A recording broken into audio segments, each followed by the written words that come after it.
ગોંડલમાં આગામી 18 જૂને અનુસૂચિત જાતિ સમાજ દ્વારા એક મોટા મહાસંમેલનનું આયોજન કરવામાં આવી રહ્યું છે। આ સંમેલન વકીલ દનિશ પાત્રાને પોલીસ દ્વારા કથિત રીતે ખોટા કેસમાં ફસાવવાના વિરોધમાં યોજાશે।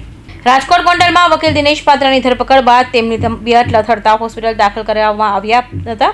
તેમણે આરોપ મૂક્યો છે કે તેમની ખોટી રીતે ફસાવવામાં આવ્યા છે। 2 પોલીસ ઇન્સ્પેક્ટર પરમાર અને ઓડેદરા વિરુદ્ધ આક્ષેપો કરવામાં આવ્યા છે। અનુસૂચિત જાતિ સમાજના આગેવાનો દેવદાન મુછડિયાના સંમેલનની જાહેરાત કરી છે। તેમણે સ્થાનિક આગેવાનો સાથે બેઠક યોજી સંમેલનની રૂપરેખા તૈયાર કરી છે। આયોજકોનો દાવો છે કે સંમેલનમાં 1 લાખ જેટલા લોકો ઉપસ્થિત રહેશે। ચોક્કસ લોકોને ઇશારે વકીલ દિનેશ પાત્રાને પોલીસ દ્વારા ખોટા કેસમાં ફસાવવામાં આવ્યા છે। સંમેલનનો મુખ્ય ઉદ્દેશ દિનેશ પાત્રાને ન્યાય આપવાનો છે અને પોલીસ દ્વારા થતી કથિત હેરાનગતિનો વિરોધ કરવાનો છે। નંબર એ મુદ્દા ઉપર છે કે દિનેશ પાત્રની સામે 4 ગુના ખોટા પોલીસે દાખલ કર્યા છે। એ 4 ગુનામાંથી દિનેશ પાત્રને રિમૂવ કરવામાં આવે અને જે 2 પીઆઈઓ છે, પીઆઈ પરમાર અને પીઆઈ ઓડેદરા, એ 2 પીઆઈઓ આખું ષડયંત્ર રચીને દિનેશની કારકિર્દી પૂરી કરવાના પ્રયત્નો કર્યા છે। તો એની સામે ગુનો દાખલ થાય।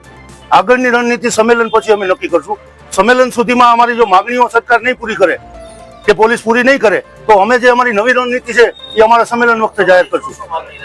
અમારી 2 જ માગણી છે કે 2 પીઆઈઓ સામે ગુનો દાખલ થાય અને દિનેશ પાત્રનું નામ આ 4 ફરિયાદોમાંથી રિમૂવ કરવામાં આવે। સંમેલનને સફળ બનાવવા માટે મોટા પાયે તૈયારીઓ ચાલી રહી છે। લોકોને સંપર્ક કરવામાં આવી રહ્યા છે। તેમને સંમેલનનો ઉદ્દેશ વિશે માહિતીગાર કરવામાં આવી રહ્યા છે।